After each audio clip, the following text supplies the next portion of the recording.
Good morning, good afternoon, good evening, YouTubers. This is Jerry Diamond with How to Get Out of Babylon, Flat Earth Homeland. There's a good channel, Flat Earth Nation.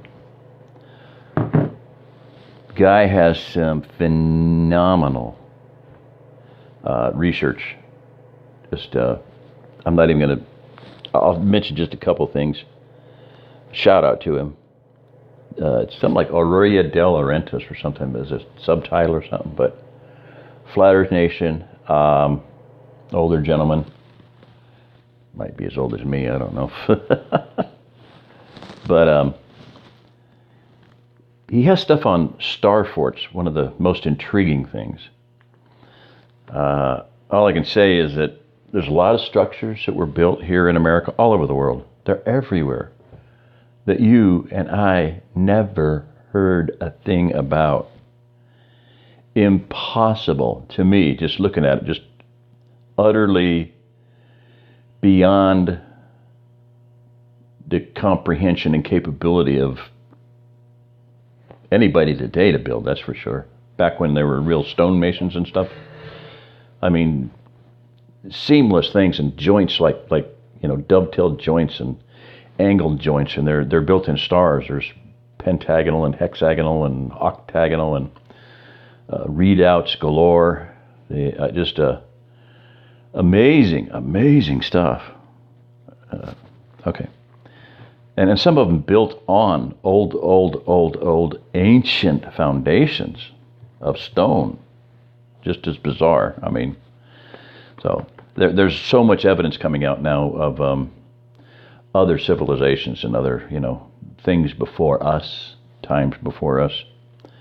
It used to be taught, I mean, there was a high school book in Dallas, Texas, pre-Adamic races, so there's a lot of, Nephilim stuff coming out, L.A. Marzulli and Tom Horn, et cetera, So Rob Skiba's done some. Rob Skiba has one of a Nephilim skull, which is probably a cast skull, but anyway, quintessential bunny trail. Now, where was I? All right, so anyway,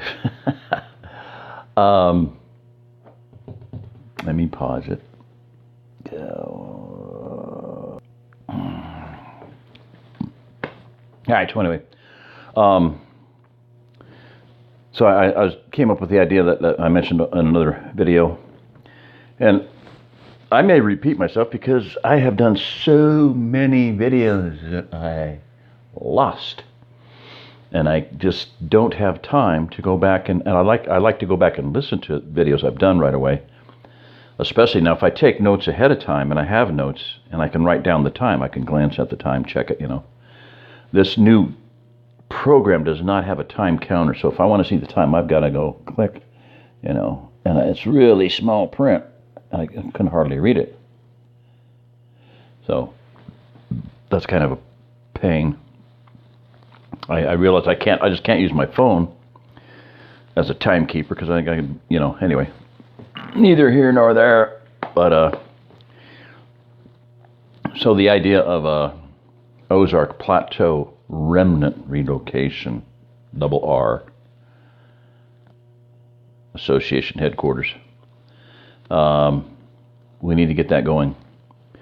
If you are out there and you have capability and you can help other people, do so. I mean, time is wasting away. And I am going to, one of the things I'm going to do is to talk about, and I've started on it, the idea of what could we be doing right now? What are we capable of doing together? Together we can achieve a lot. And that's something that's always weighed on my heart. And I've just seen people so stupefied, mortified, terrified. No.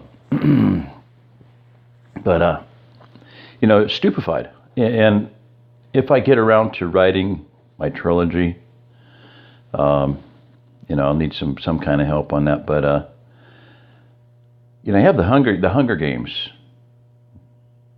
right? Catching Fire, Mockingjay. 3 syllables, 3 syllables, 3 syllables. And then the other lady came out with hey, that's a good idea. Or maybe she was already writing it, who knows. But Divergent, Insurgent, and Allegiant. 9 letters, 3 syllables. Whoa. And fairly packed words, you know. Well, I can better that. 3 awesomely, magnificently power-packed words. Only 8 letters each. And 4 syllables. Oh. Delirium. And that's where we've been, and that's where most of you are. Some of you are. Even remnant people are in a delirium. Drinking toxic water. And even if you drink good water, and there was a video recently on, look it up, it had bunches and bunches of names of companies that did not have any fluoride, and ones that had a lot of fluoride. Bottled water. Clean bottled water. Packed with fluoride. So, don't drink that shit. Not good for you. Makes you dumb and makes you passive.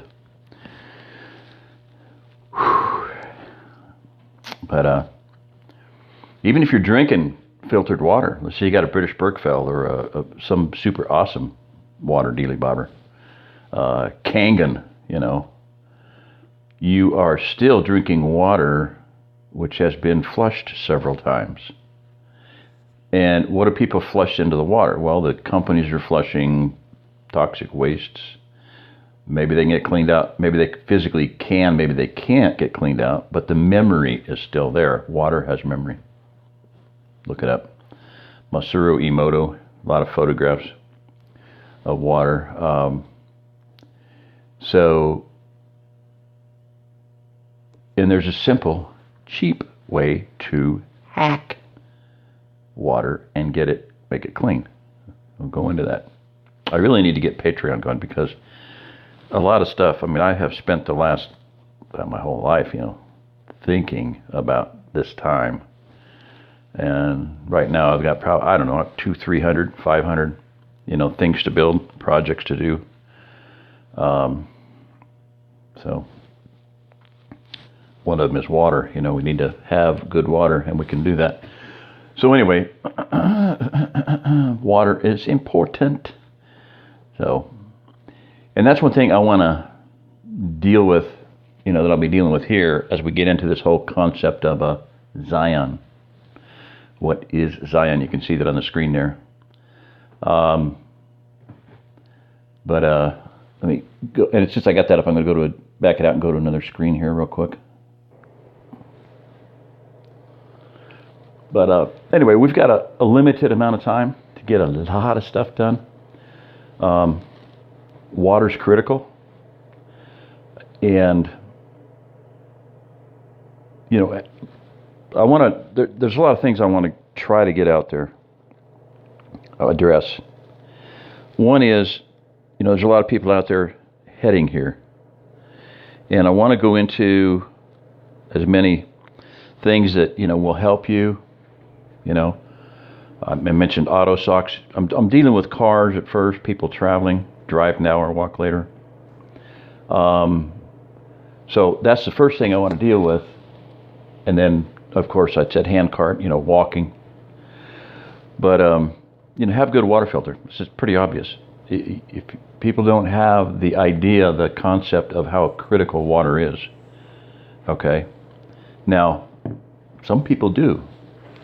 And I'm here to tell you, there is a mind of greater capacity than ours that does understand that. So we'll cover that here. We're going to touch on it. But as you're heading here, you know, have some kind of a portable water filter. It could be a gravity drip. That wouldn't be the best thing. You need to have some kind of a pump one. Or a life straw, something like that. Sawyer came out with one that is, we got some of them, and I don't know, I need to reevaluate it if I ever find it, or get another one.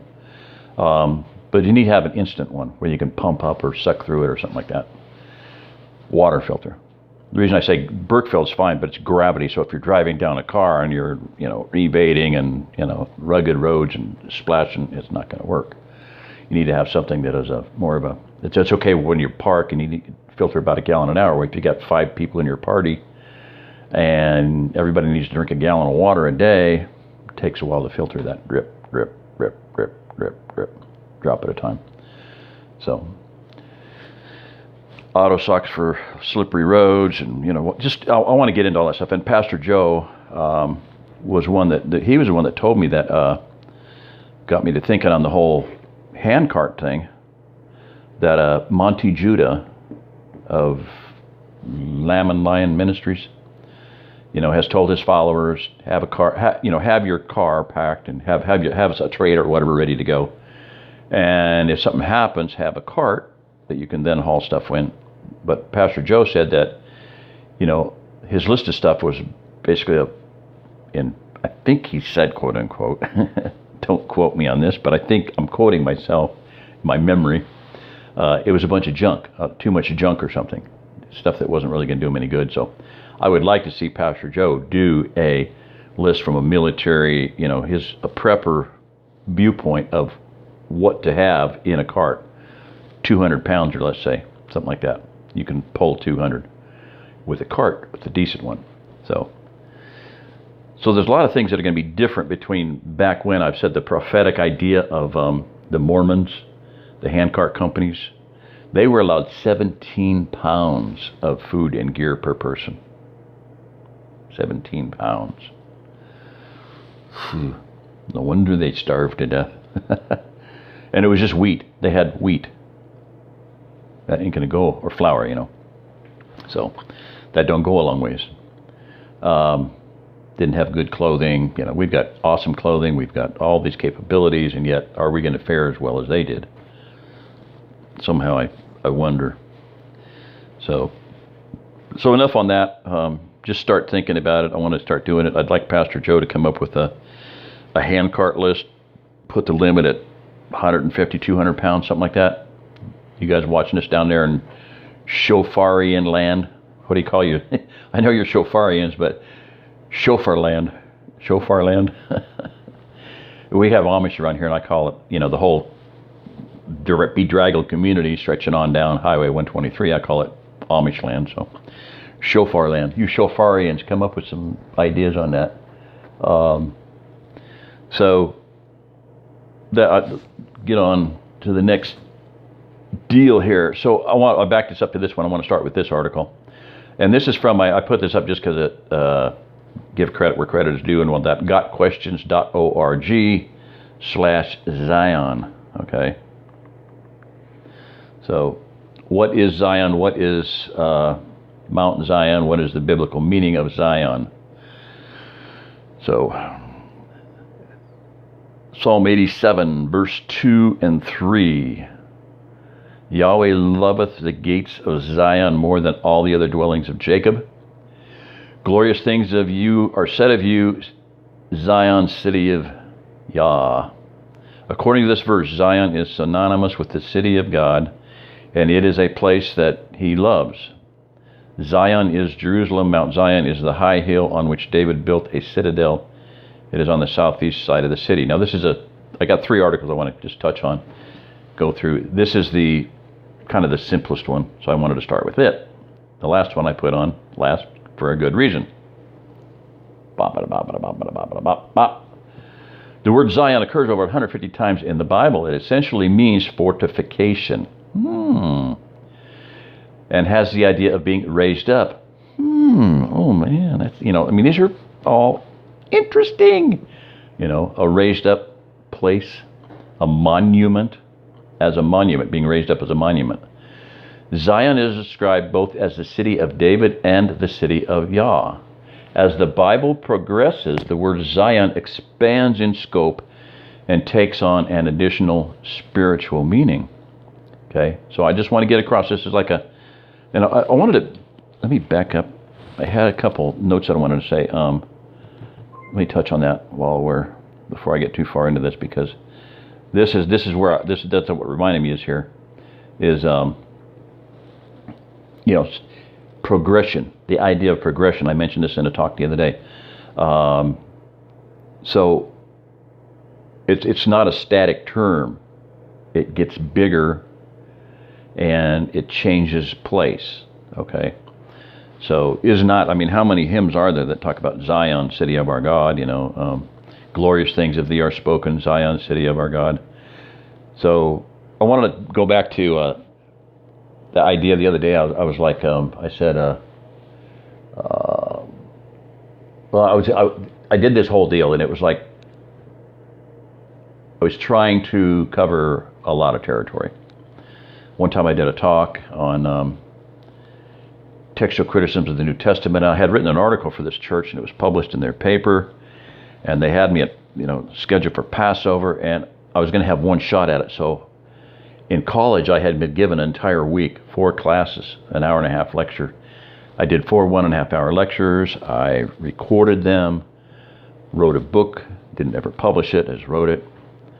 And so for this church thing, I tried to take all 4 of those and cram them into an hour and a half. And I stayed up all night long. I was so fried, I could not complete a sentence. I was just, wiped out. So this talk that I did the other night here that I lost, I was like, maybe it's a good thing I did that, because it was it was a fire hosing. It was the whole enchilada. It was a massive amount of information that maybe it would have been too much for to really deal with. So this brings me to mind of the in Princess Bride, Inigo Montoya, and he's talking to Fezzik, and he says, I will start at the beginning. It's too long. I will sum up, And sometimes there's no substitute for, sometimes you just got to start at the beginning and deal with, the whole thing from the start. This is a very foundational idea here, very foundational, very powerful idea, very, very in-depth and very intriguing and mysterious concept. So sometimes you just have to start at the beginning. There's no substitute for starting at the beginning. And sometimes there's no substitute for just telling the whole story. So, but it takes time, and you can't just like throw it out there. So one time the guy was going to preach, and it was like, there's only 2 people out there, and he asked the farmer, what would you do? Before the service, the farmer and his wife and a couple other people, and he goes, well, if I go out to feed my cows and there's only 2 of them, you know what I do? I feed them. And boy, that fired that kid up. And he preached for 2 hours solid. And he came back and he talked to the guy afterwards. He goes, what'd you think? And he goes, well, I'll tell you what, if I went out to the pasture and I only had 2 cows, I'd feed them, but I wouldn't dump the whole load for 50 cows on them. Anyway, I'll try not to do that. So Scripture says, without vision, the people perish, Proverbs 29. And it says, without a vision, the people perish. But, that, where there is no vision, okay? But that's not the, is not in there. Where there is not in there. So it's like, where no vision, without vision. In other words, it's not I had this vision, Vision is what? It's sight. Vision is seeing. You have to have the ability to see. Without the ability to see, people perish. If you don't have the ability to see, you're going to perish. Now, let's go to the New Testament and Paul's analogy of the body, the body of Christ and the human body. Some people are hands. They beat nails and they work with leather, and they, make shoe horses, horseshoes, fix tires, whatever, repair your car. Some people are feet, some people are nose, some people are eyes, some people are ears. They see, they smell, they hear. What is that? Danger and everything. But eyes are what sees, and then so you can't say, well, everybody's an eye. No, they're not. That's the whole point of that. That's the whole point of the passage. No, not everybody is an eye. Not everybody is an ear. Not everybody is a nose. Not everybody's a hand. Nobody is a foot. The word head is in there. That means some people are heads. It's not talking. You can't break. If you say, well, that's Christ. No, you can't do that, because that is not the point of the passage. Then you're breaking the whole analogy. So some people are eyes. So if you're not an eye, see through somebody else's. So, and then another verse I want to touch on was I really like this one.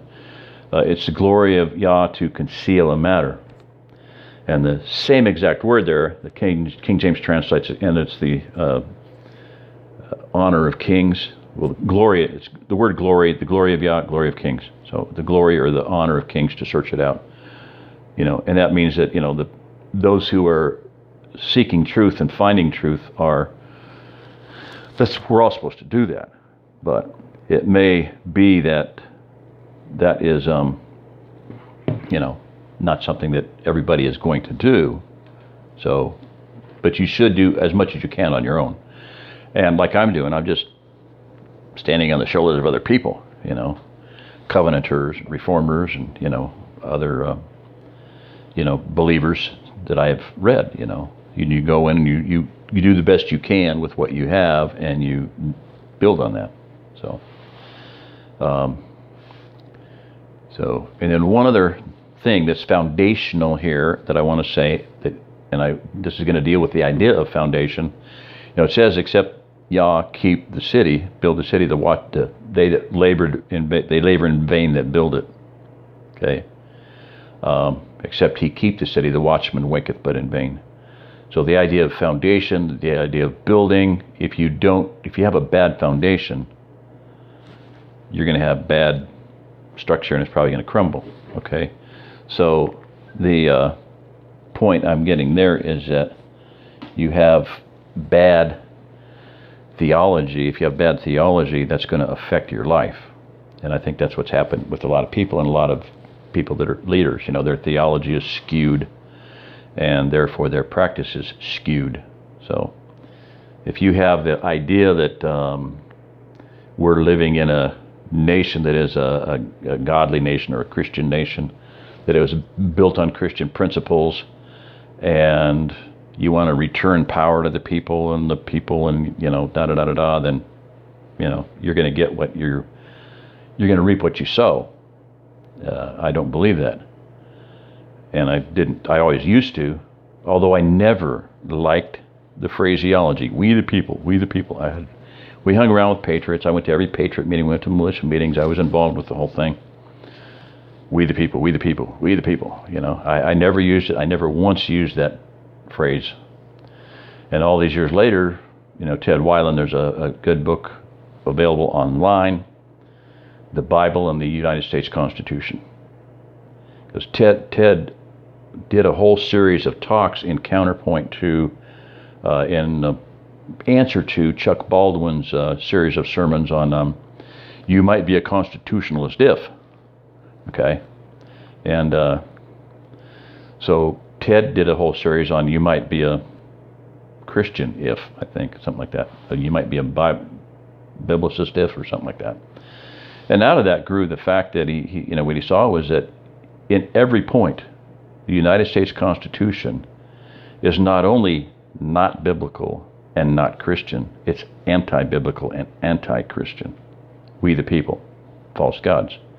And just you'd have to read it. I'm not going to go into any more detail than that. But my point is this: is that there's a reason why Chuck Baldwin and James Wesley Rawls, I read from him in my series on the Ozark Plateau Refugium versus the Pacific Northwest Readout States. And he's a Zionist. Well, that's why he's up there, pure and simple. If you have that kind of mentality, then, you're going to be messed up in your practice, in it's going to cause you to do the wrong thing. So there you go. Just today there was I've talked about, the fact that west of the Continental Divide is all volcanoes, and Dutch Sense had a video up about a earthquake in Utah. Let me see. Utah is west of the Continental Divide, and lo and behold, the earthquake was at a volcano. That's what I'm saying. Every one of those volcanoes is going to be live and and waking up. So, bad theology will always lead to bad practice. So, that's what I'm dealing with here is a totally different, foundational idea of what is Zion and where is Zion, who is going to be in Zion, and what is a fortress, what is what did we just read here? Zion essentially means fortification, and the idea of being raised up. Okay. I'm not going to go into a whole lot of, I'm not going to even say what I'm thinking there, so to read between the lines. So, the first mention of Zion in the Bible is 2 Samuel 5:7. David captured the fortress of Zion, which is the city of David. Zion was originally an ancient Jebusite fortress in the city of Jerusalem. After David's conquest of the fortress, Jerusalem became a possession of Israel. The royal palace was built there, and Zion/Jerusalem became the seat of power in Israel's kingdom. When Solomon built the temple in Jerusalem, the meaning of Zion expanded further to include the temple area. This is the meaning found in the prophecy of Jeremiah 31:6. Come, let us go up to Zion, to the Lord our God, Yahweh our God.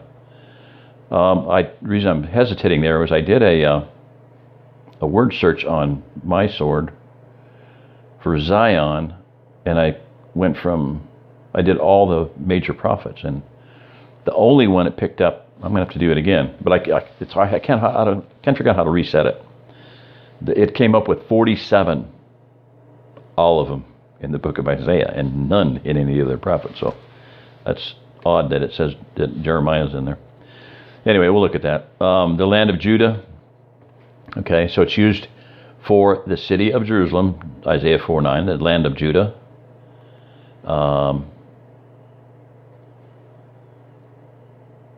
Jeremiah 31:12, and the nation of Israel as a whole, Zechariah. Okay, so I guess I screwed up my study. So I thought that was very odd, and I didn't take time to, I tried to, but I just couldn't get the thing to function, to reset. Okay. The word Zion is also used in a theological or spiritual sense in Scripture. In the Old Testament, Zion refers figuratively to Israel as the people of God. Isaiah 60:14.